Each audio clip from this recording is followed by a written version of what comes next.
मैं प्राण त्यागते वक्त निराश नहीं हूं कि हम लोगों के बलिदान व्यर्थ गए। मैंने मुसलमानों में से एक नौजवान निकालकर भारतवासियों को दिखला दिया जो सारी परीक्षाओं में पूरी तरह पास हुआ। अब किसी को ये कहने का साहस नहीं होना चाहिए कि मुसलमानों पर भरोसा नहीं करना चाहिए। अगर अशफाकुल्लाह एक कट्टर मुसलमान होकर एक पक्के आर्य समाजी रामप्रसाद के क्रांतिकारी दल में दाहिना हाथ बन सकते हैं, तो क्या पूरे भारत की आज़ादी के नाम पर हिंदू मुसलमान अपने निजी छोटे छोटे फ़ायदों का ख्याल न करके आपस में एक नहीं हो सकते? ये सवाल एक किताब के आश्रय पूछा गया था, किताब जिसके पूरे होने के 2 दिन बाद लेखक को फांसी पर चढ़ा दिया गया था। 1928 में पत्रकार गणेश शंकर विद्यार्थी द्वारा छपवाई गई इस आत्मकथा के लेखक हैं रामप्रसाद बिस्मिल। नमस्कार, मेरा नाम दिव्यांशी है। आप देख रहे हैं किताबों से जुड़ा हमारा रोज़ाना का कार्यक्रम किताबी बातें, यानी रोज़ की एक किताब और उससे जुड़ी कुछ दिलचस्प बातें। और आज बात होगी गदर के 40 बरस बाद मूलमती और मुरलीधर के यहाँ साल 1897 में जन्मे और आज़ादी के आंदोलन में फांसी चूमने वाले रामप्रसाद बिस्मिल की। आज हम बिस्मिल को उन पर लिखे से नहीं, खुद उनके लिखे से जानेंगे। इसलिए आज की किताब है रामप्रसाद बिस्मिल की आत्मकथा। हमने इसे पढ़ा प्रभात प्रकाशन के आश्रय। रामप्रसाद बिस्मिल, आपकी याददाश्त में काकोरी कांड आ रहा होगा। अगस्त 1925 का काकोरी कांड, जिसमें रामप्रसाद बिस्मिल ने अशफाकुल्लाह खान, राजेंद्र नाथ लाहिरी समेत कई साथियों के साथ लखनऊ से कुछ दूर काकोरी स्टेशन पर एक ट्रेन में से ब्रिटिश सरकार के ट्रेजरी बैग लूट डाले थे। लाहौर षड्यंत्र में भाई परमानंद को फांसी हुई, जिसकी खबर पढ़कर उनके मन में बरतानिया हुकूमत से बदला लेने की भावना आई और उसी दिन से बिस्मिल के क्रांतिकारी जीवन का सूत्रपात हुआ। रिवाजों को तोड़ती अपनी मां के बारे में बताते हुए बिस्मिल लिखते हैं कि उनके बाद घर में 5 बहनों और 3 भाइयों का जन्म हुआ। दादी ने बहुत कहा कि कुल की प्रथा के लिहाज से कन्याओं को मार डाला जाए, लेकिन मां ने इसका विरोध किया और बच्चियां बच गईं।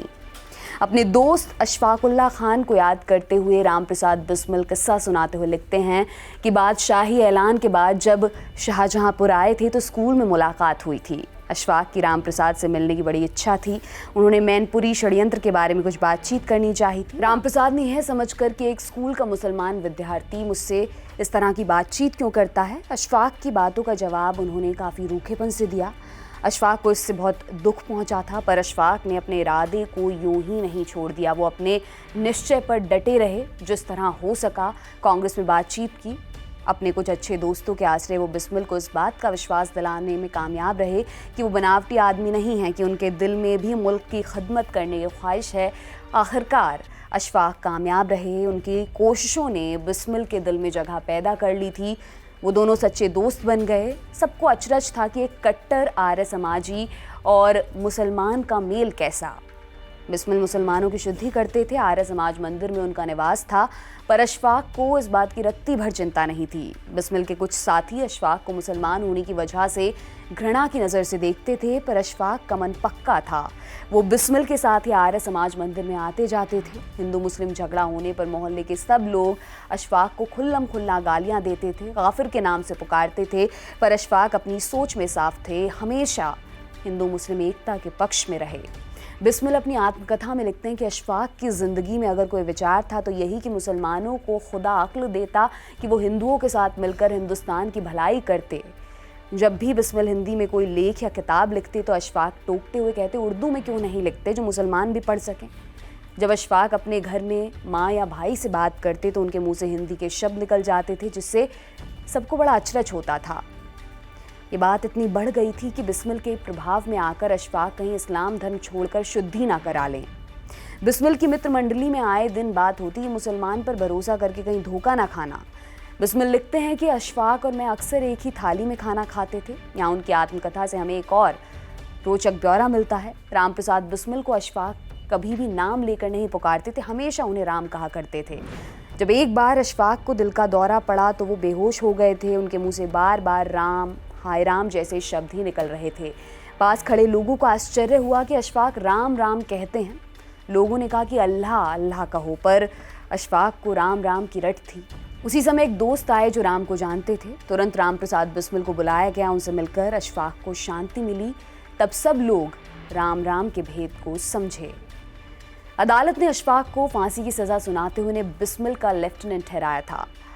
अपने दोस्त को याद करते उन्होंने शेर पढ़ा है, असगर हरीम इश्क में हस्ती ही जुर्म है, रखना कभी न पाऊं यहाँ सर लिए हुए। फांसी की कोठरी के दिनों का एक दुखद ब्यौरा भी हमें इस किताब में मिलता है।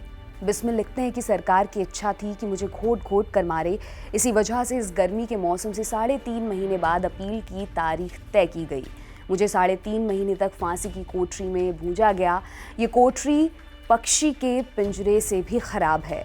गोरखपुर जेल में फांसी की कोठरी मैदान में बनी है। किसी तरह की छाया नहीं मिलती। सुबह 8 बजे से रात 8 बजे तक तपते सूरज और रेतीली ज़मीन होने की वजह से आग बरसती रहती है। उसी कोठरी में उन्हें भोजन, स्नान, मलमूत्र और सोना सब कुछ करना होता है। बड़ी मुश्किल से 3 या 4 घंटे नींद आती थी। किसी दिन तो 1-2 घंटे सोकर ही गुजारा करना होता था। उनकी नज़र में उन लोगों को डाकू बताकर फांसी और काले पानी की सजाएं दी गई हैं। एक ज़रूरी दखल के साथ मैं बिस्मिल के लिखे को हर्फ बहर्फ दर्ज करती चलूँ। महसूस हो रहे हैं बादे फना के झोंके, खुलने लगे हैं मुझ पर असरार ज़िंदगी के, बारे आलम उठाया रंगे निशात देखा, आए नहीं हैं यूं ही अंदाज बेहिसी के, वफा पर दिल को सद के जान को नजरे जफ़ा कर दें, मोहब्बत में है लाजिम है कि जो कुछ हो फिदा कर दे। बिस्मिल ने अपनी आत्मकथा में लोकमान्य तिलक से जुड़ा भी एक रोचक प्रसंग दर्ज किया है। वे बताते हैं, एक बार लोकमान्य तिलक लखनऊ की किसी कांग्रेस उत्सव में आए। आयोजकों को डर था कि अगर लोकमान्य की सवारी शहर में निकाली गई तो कांग्रेस के प्रधान से भी अधिक सम्मान उनका होगा, जिसे वो ठीक नहीं समझते थे।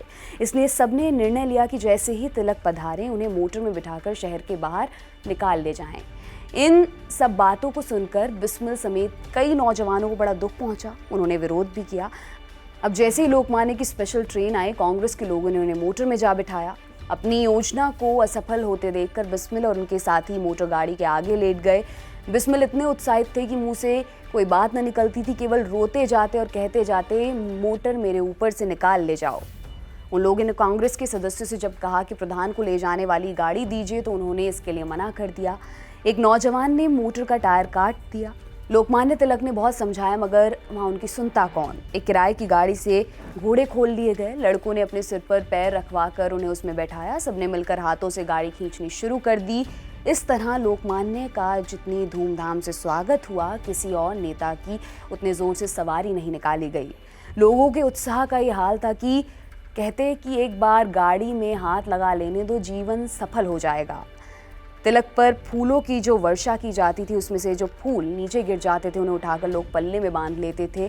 जिस जगह पर लोकमान्य के पैर पड़ते, वहाँ की धूल सबके माथों पर दिखाई देती। इस स्वागत पर आयोजकों की बड़ी भद्द पिटी, क्योंकि उनकी योजना कुछ और ही थी।